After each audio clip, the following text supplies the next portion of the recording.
अस्सलाम वालेकुम, आदाब, सत श्री अकाल, नमस्ते। कैसे हैं आप लोग? खैरियत से हैं? और आज हमारे चैनल पर हमने मधु किया है, दी वन एंड ओनली। अब आप सब जानते हैं, किसी तारुफ के मोहताज नहीं है। आई थिंक सब कॉन्टिनेंट में या पाकिस्तान में या इंडिया में विक्रांत गुप्ता साहब। और हम तो बहुत छोटी सी उम्र से मैं तो इनसे सीख ही रहा हूँ। पहले इनसे टेलीफोन पर हम कलाम होते थे, फिर आहिस्ता आहिस्ता जब टीवी पर बैठने लगे तो यकीनी तौर पर हम अपने पड़ोस की जो खबरें हैं उनके लिए सबसे ज्यादा जो हम क्लूज लेते थे तो विक्रांत भाई को देखकर ही लेते थे। तो आज बड़ी खुशनसीबी है कि हमारे अपने प्लेटफॉर्म पर फर्स्ट टाइम एवर विक्रांत भाई ने हमारे इनविटेशन को एक्सेप्ट किया और हमें ज्वाइन किया। तो वेलकम करेंगे विक्रांत भाई। Hello sir, how are you?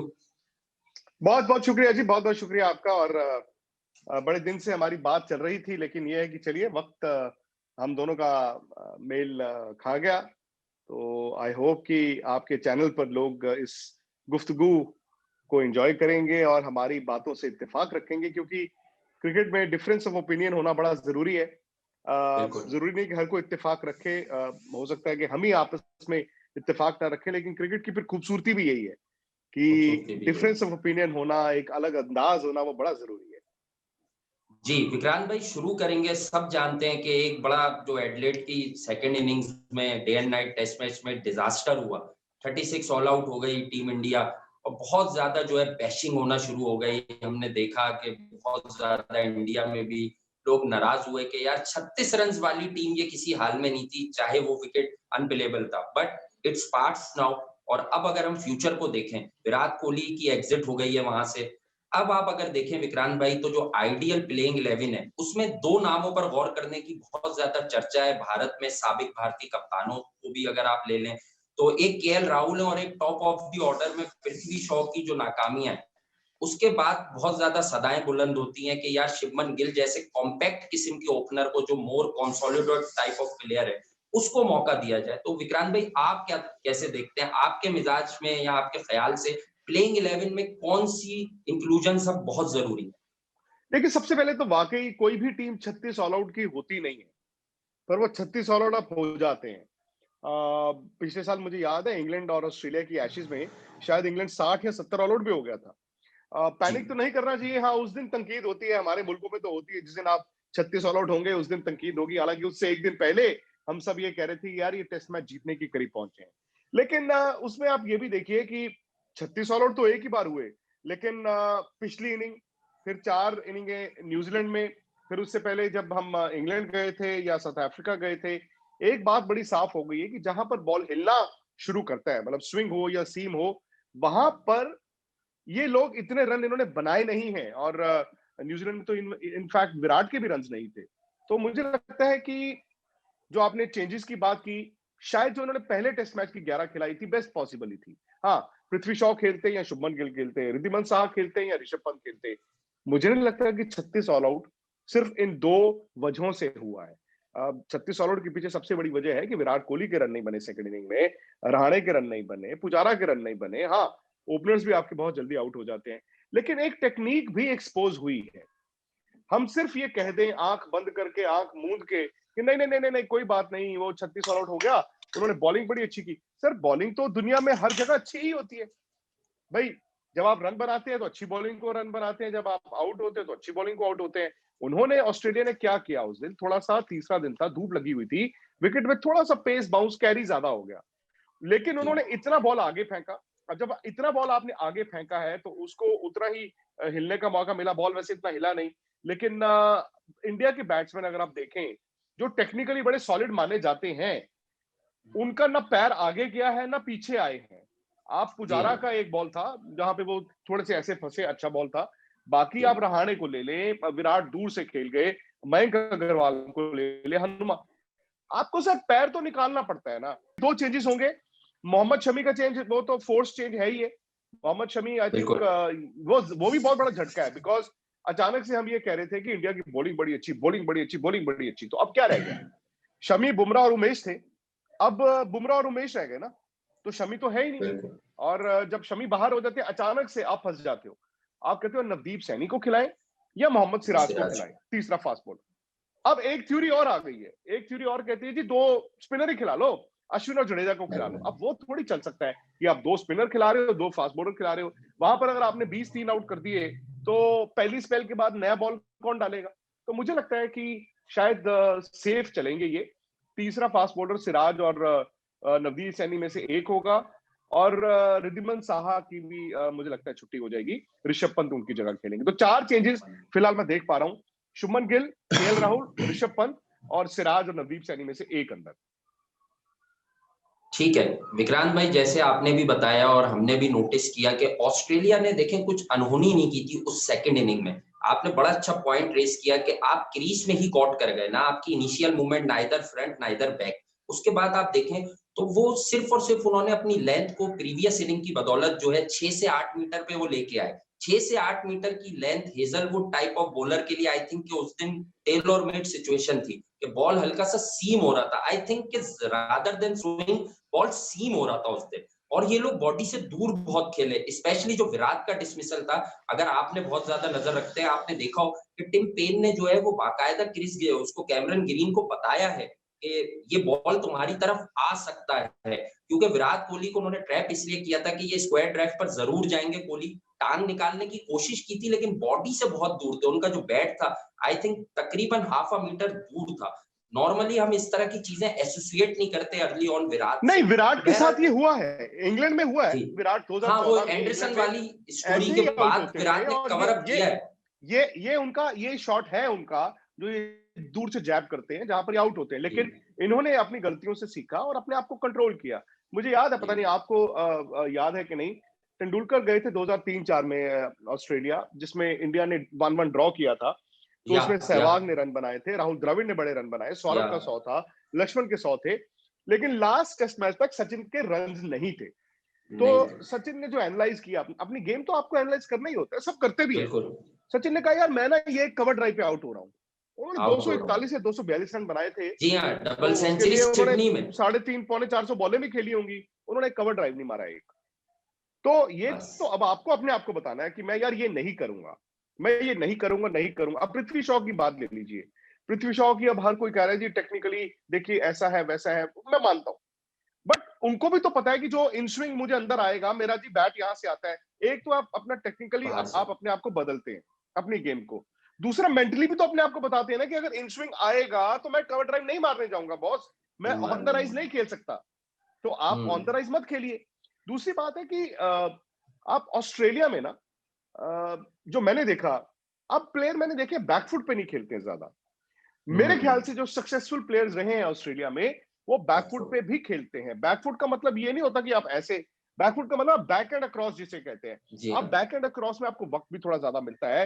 आप आपके पास शॉटे, अब जब पैर आगे निकालेंगे ऑस्ट्रेलिया में, आपके पास कितनी शॉटें हैं, कितनी शॉटों पे आपको रन मिल सकता है। आपको ड्राइव मिल गया तो ड्राइव मिल गया, लेकिन एक्स्ट्रा बाउंस हो गया तो आप आउट हो जाएंगे।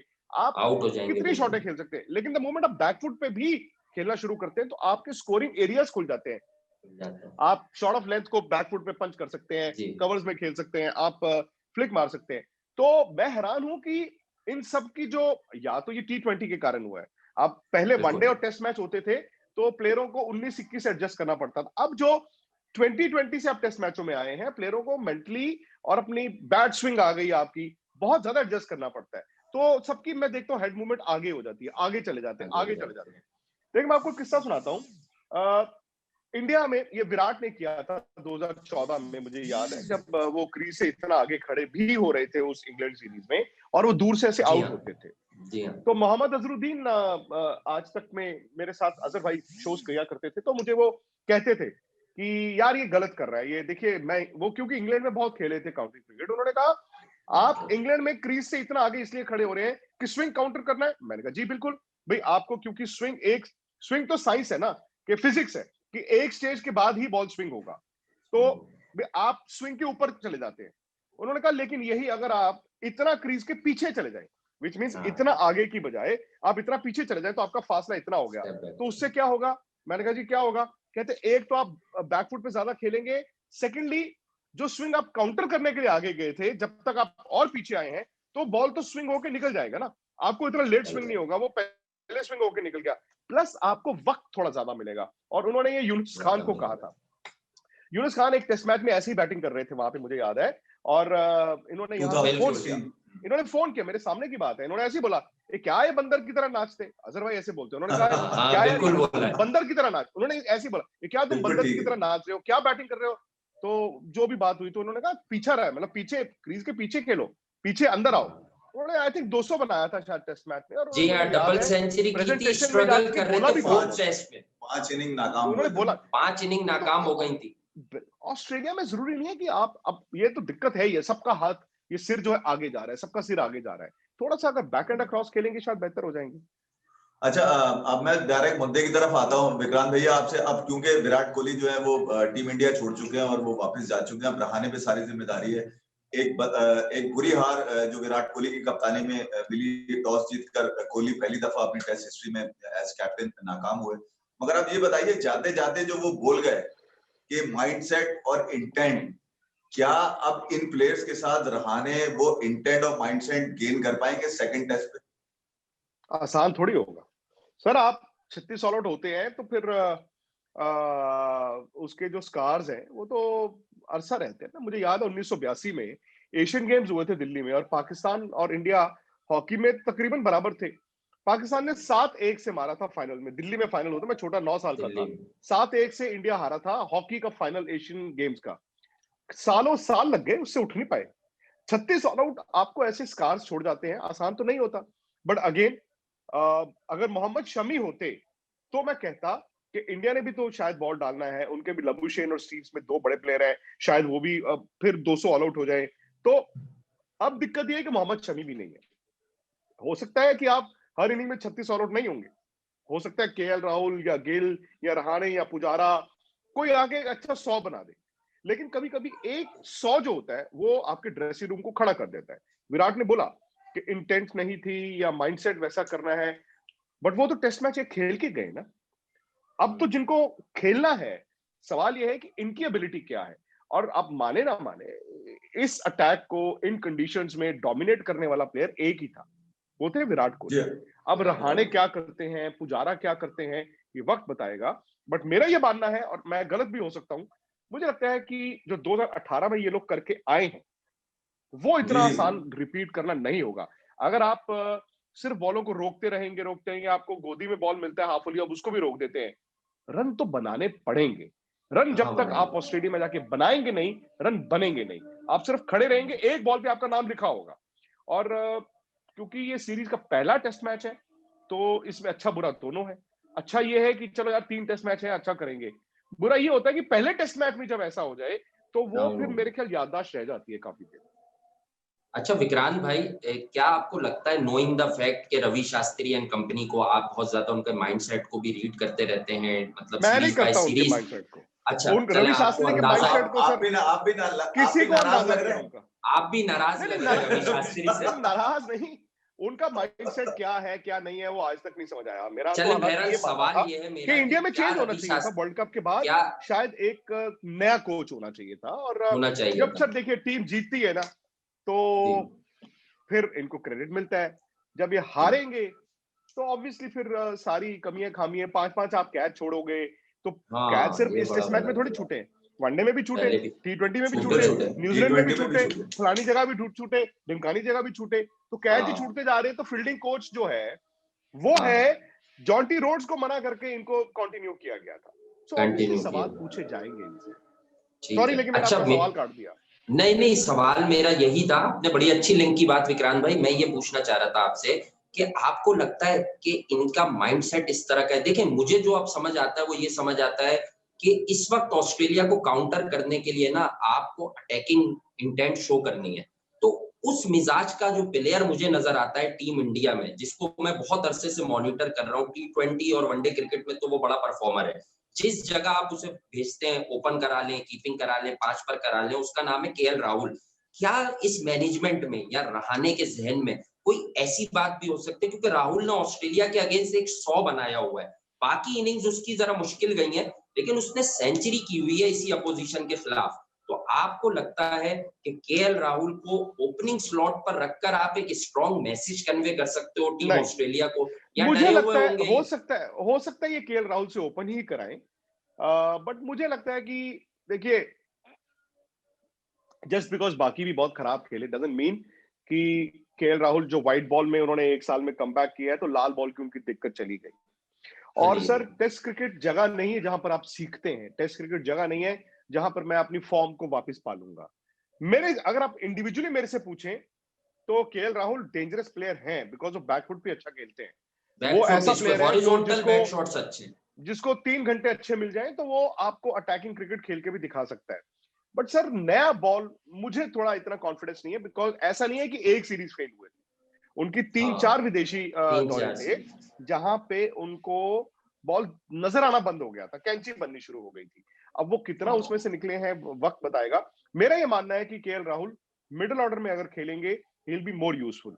हो सकता है कई लोग हैं वो कहते हैं उनसे केएल राहुल से आप ओपन कराएं और शुभमन गिल को आप 4 खिलाएं। मतलब दोनों तरफ की व्यू है, बट अगेन आप जो कह रहे थे उनका मैनेजमेंट का माइंडसेट, वो तो सर पढ़ पाना बड़ा मुश्किल है क्योंकि मुझे अभी भी लगता है, और ये माने ना माने, कहने को रहाणे कप्तान होंगे, बट मेरा ये मानना है कि अगले टेस्ट मैच की जो 11 होगी उसमें भी विराट कोहली की छाप 100% होगी। बिल्कुल होगी। अच्छा मुझे ये बताइए कि आपकी बातों से मैंने अंदाजा लगाया विक्रांत भैया कि टीम इंडिया के बारे में जब भी आप सोचते हैं तो आपको लगता है कि एक के पीछे एक प्लेयर है, इतना टैलेंट इंडिया के अंदर है। मगर आपकी बातों से मुझे अंदाजा लगाया कि अगर वो होता मतलब अब ये वक्त आ गया है कि इतने कंसिस्टेंट परफॉर्मर्स होने के बावजूद भी आप अगर पे आपकी एक ऑप्शन में अगर होता है कि अगर शमी, जैसे आपने कहा शमी होता या इवन अगर वो ईशांत शर्मा होता, तो अभी ऐसा लगता है कि जो टीम इंडिया जो मेलबर्न टेस्ट की तैयारी कर रही है वो बहुत डरी हुई सी लग रही है। नहीं, मेरा ये मानना है कि देखिए जो कोरोना अब कोविड में जो क्रिकेट खेली जा रही है इतनी आसान नहीं है बिकॉज आप ईशांत शर्मा, रोहित शर्मा, आपको देखना पड़ेगा भाई ये 14 दिन यहाँ रहेंगे, 15 दिन वहां रहेंगे, फिर अवेलेबल होंगे नहीं होंगे।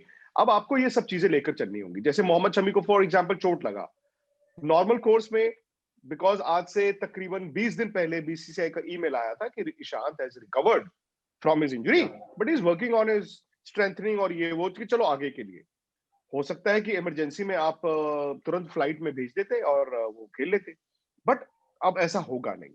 ईशांत को आज भी भेजोगे तो पता नहीं तीसरा टेस्ट मैच भी खेल पाएंगे कि नहीं। सो आपकी ऑप्शंस हमारी लिमिट। भुवनेश्वर को चोट लगी हुई है, शमी को चोट लग गई है, ईशांत शर्मा को चोट लगी हुई है, तो फास्ट बॉलर सर इतने नहीं है। ये हैं सारे अच्छे बट इतने ही हैं, हमारे पास 12 फास्ट बॉलर नहीं है। तो द मोमेंट बुमराह और उनके साथ शमी ये दो हो और उमेश तजुर्बा तो है, इन्होंने बॉल भी अच्छा डाला, तो फिर एक पोटेंट पेस अटैक बन जाता है। द मोमेंट आपने उसमें से शमी निकाल दिया, और ऑस्ट्रेलिया ऐसी जगह है, आप अपना पाकिस्तान का भी रिकॉर्ड उठा के देखें, इंडिया तो फिर भी वहां पे जीता है, पाकिस्तान कभी जीता नहीं है in spite of the fact कि वहां पर सरफराज नवाज, इमरान खान, वसीम अकरम, वकार यूनुस, आकिब जावेद, शोएब अख्तर, बहुत बड़े बड़े फास्ट बॉलर गए वहां पे जाके। सर देखिए विकेटें भी मिलती है, पिटाई भी बहुत होती है, पिटाई बहुत कहते हैं ना margin of error is very thin in Australia. आप या तो वो 400 रन भी बना देते हैं एक दिन में। तो इसलिए मैंने अगर कहा कि अगर मोहम्मद शमी होते तो इंडिया कमबैक कर सकता था थ्रू देयर फास्ट बॉलिंग, कि जी चलो आपने बॉल डाला, आपने 3 घंटे बॉल अच्छा डाल दिया, पता चला जी वो 212 ऑल आउट हो गए फिर से। तो 212 जब आपको बोर्ड पे दिखेगा, आप फिर बैटिंग में सोचते हो चलो यार एक पार्टनरशिप लग जाए, और पता चला जी एक पार्टनरशिप लग गई। That is how you make a comeback. आपके पास मतलब बॉलिंग नहीं है तो फिर कमबैक करना बड़ा मुश्किल होता है। हाँ 36 ऑल आउट नहीं होगा, किसी दिन इंडिया 300 भी बना देगा, 350 भी बना देगा, बट क्या ये 600 बना सकते हैं? क्या ये 500 बना सकते हैं? क्या ये 400 बना सकते हैं विदाउट विराट कोहली? बड़ा मुश्किल, बड़ा मुश्किल है। अच्छा, शामी तो यकीनी तौर पर इंडिया उन्हें मिस करने जा रहा है। ऑप्शन आपके पास जो रह जाते हैं वो सैनी और सिराज के ही रह जाते हैं। एडमायरर हैं, हम उन्हें देखते हैं कि आगे गेंद करते हैं और दीगर चीजें, उनको बड़ी कमांड हासिल है, बड़ा कंट्रोल है उनका। तो मुझे ऐसा लगता है कहीं ना कहीं कि जो सिराज है वो क्या रेड बॉल क्रिकेट में स्पेशली एट एमसीजी बेहतर ऑप्शन साबित होगा सैनी की बनिस्बत, क्योंकि सिराज जो है वो पीछे वाली गेंदें अच्छी करते हैं। लोग कह रहे तो यहाँ आपको सरप्राइज सिराज का ये मैंने सुना है, मैंने इतना देखा नहीं है रेड बॉल क्रिकेट, कहाँ टीवी पे इतनी देखने को मिलती है। मतलब जो बंदा खेला ही नहीं है इंटरनेशनल क्रिकेट, मैंने वो देखे व्हाइट थोड़े बॉल से व्हाइट उनके बॉल ही दिखता रांची है। के तो मैचेस लेकिन सुना है कि सर रणजी ट्रॉफी में पता क्या होता है, वो एक आई थिंक जज करना इतना वाजिब नहीं होगा, बट मैंने सुना कि उनका बॉल हिलता है, तो उनके पास हाँ हिलाने की हिलता है। एबिलिटी है। ऑस्ट्रेलिया में अगर आप अच्छा तेज हिला दें तो आपको विकेट मिल सकती है। हाँ नवदीप सैनी का ये है बिल्कुल। कि नवदीप सैनी का बॉल उनके पास एक एक एक टप्पा हो, वो तेज डाल दें, बॉल जी ऐसे कॉक कर गया। मैं, लेकिन आप मुझसे पूछेंगे तो मैं नवदीप सैनी के साथ जाऊंगा, बिकॉज उनको ये इंटरनेशनल क्रिकेट ड्रेसिंग रूम में अरसे से बिठा के रखा हुआ है। टेस्ट एक्सपोजर मैच में ज्यादा आई है। Think more than how you बोल इन डोमेस्टिक क्रिकेट, मैटर करता है कि आप उस प्रेशर को कैसे अब्सॉर्ब करते हो। जब आप राइट। भागोगे वहां पे 80,000 तो नहीं होंगे, 30,000 लोग भी होंगे, वो एमसीजी इंटिमिडेटिंग तो है ही है। आप जब भागोगे तो आपके जहन में क्या चल रहा होगा, आप कितनी स्मूथ भागते हैं। तो मेरे से अगर पूछे इंडिविजुअली, मेरी चॉइस तो रहेगी नवदीप सैनी। 192 किया हुआ है स्टीव स्मिथ ने मेलबर्न क्रिकेट ग्राउंड में, जो एक टेस्ट मैच खेला है इंडिया के अगेंस्ट। 192 की इनिंग है उसमें उनकी।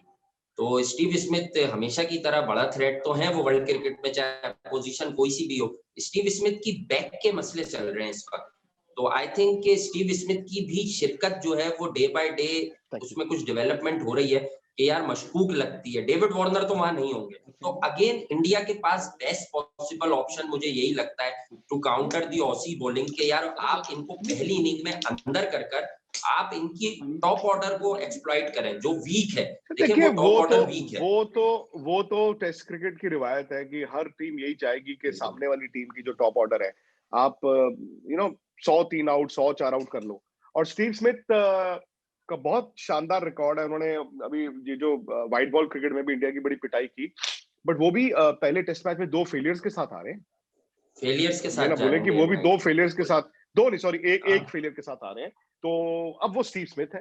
जैसे आप विराट कोहली की बात करते हैं, स्टीव स्मिथ की बात करते हैं, या केन विलियमसन की बात करते हैं, तो एक फेलियर के बाद आपको पता है यार ये पता नहीं दूसरा फेलियर होगा कि नहीं होगा, क्योंकि ये लोग फिर बिल्कुल काउंटर अटैक भी बहुत करते हैं। वार्नर का अभी भी 50-50 है। पूरी तरह से I don't think he is been ruled out. वो वहां पर मसला जो कोविड का सिडनी का है, उस चक्कर में शायद अभी वो उनकी अवेलेबिलिटी लेके बड़े सवाल है। वो वहां पर है मेलबर्न में, लेकिन उनको शायद अभी तक बायो बबल में डाला नहीं गया। मैंने आज नहीं देखा क्या है खबर। नहीं डाला। वार्नर नहीं होंगे तो इंडिया के लिए बहुत अच्छा है। वो तो वार्नर का बहुत ना अच्छा। होना ही तो इंडिया ने इस पूरे दौरे में वापसी की है आफ्टर द वो 2 वनडे के बाद तीसरा वनडे T20s में। तो वार्नर जी तो मेरे बिल्कुल। ख्याल से वार्नर बड़ा डेंजरस प्लेयर है जी। वार्नर नई बॉल पे पिटाई शुरू कर दे तो आपको थोड़ी पिटाई पता चलता है कि फिर अब कहाँ नहीं। ढूंढना है, क्या ढूंढना है। रोहित भी जो हमारा है वो भी एशिया की शान है, ऐसी बात नहीं है। अगर उन्होंने वापसी की है तो इंडिया जो शॉट रह गई ना 350 के ऊपर के रनों में, तो मेरा मानना ऐसा है कहीं ना कहीं वो ऊपर से जो 150 वाला बंदा है वो रोहित शर्मा ही है। मैं सिर्फ इंडिया में नहीं कहता, है अब मैं पता नहीं, इंडिया लेकिन पाकिस्तान वही मिला है ना के टेस्ट कहता हूँ। क्रिकेट। मैं समझता हूँ आपकी बात, लेकिन लाल बॉल, नया बॉल, अब आपको नया बॉल सरवाइव करना है। आपने भी जी देखा है कि जी आप अगर 7 8 10 ओवर नया बॉल सरवाइव कर लेते हैं तो स्कोरिंग अपॉर्चुनिटीज भी अच्छी हैं। हालांकि बिल्कुल। कहने की बात है, लेकिन एक अच्छा पेस अटैक है उनका। एंड कहते हैं ना, there tales will be up.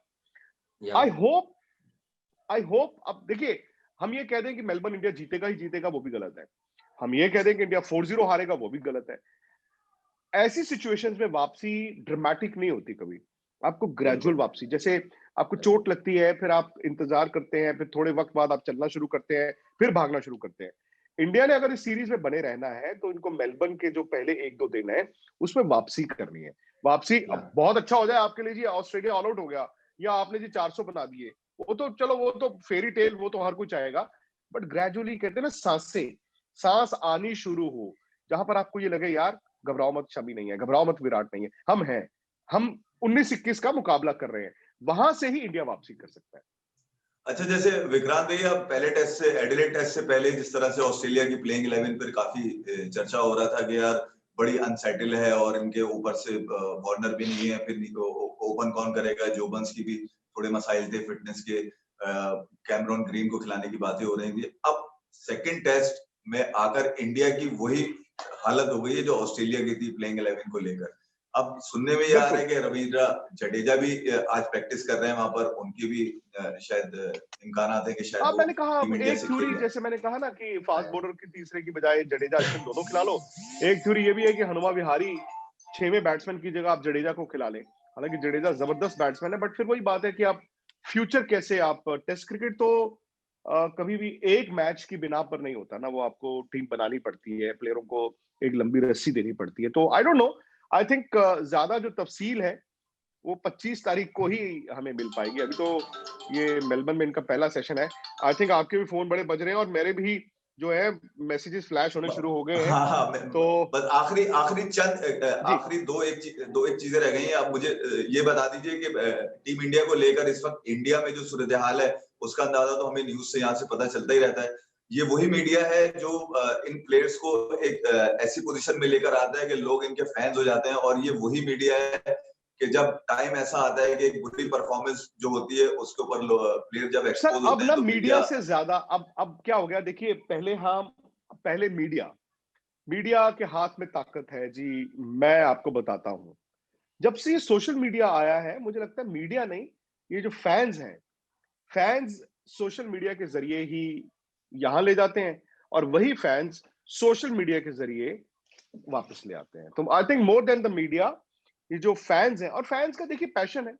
India में, पाकिस्तान में पैशन के बिना फिर क्रिकेट कैसे होगी? वो पैशनेट होता है फैन, सुबह उठेगा 5 बजे, मेलबर्न टेस्ट मैच देखेगा रजाई में बैठ के ठंड में। अगर नहीं दिन अच्छा जाएगा तो वो तनकीद करेगा। तो आई थिंक ये तो क्रिकेटर्स भी अब समझते हैं कि देखिए, गाली भी पड़ेगी और ताली भी मिलेगी। मगर सोशल मीडिया तो अब बहुत ज्यादा पर्सनल अटैक्स पे जाता है। आपको बताइए इलेक्ट्रॉनिक जो मीडिया कि में तो गलत है, पूरी वही एक वही माहीन लिहाज है होता ना, है, वो एक लकीर तमीज। बड़ी माहीन है।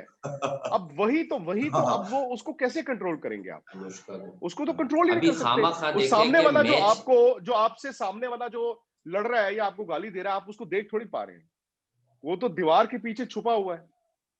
अब वो लड़ाई जी आप कैसे? या तो बेटर है कि आप अपने आप को स्विच ऑफ कर दीजिए, छोड़ दीजिए सब कुछ जो है, आप अपने हिसाब से ही चलिए। ठीक है विक्रांत भाई, बहुत मशकूर है कि आपने हमें आज मौका दिया और यकीनन जिंदगी ने वफा की और वक्त ने वफा की, तो आगे भी आपको सर तकलीफ नहीं, आपके देंगे। यूट्यूब बहुत चैनल को अच्छा बहुत लगा आपके साथ। बहुत अच्छा बेस्ट विशेष जी। और जी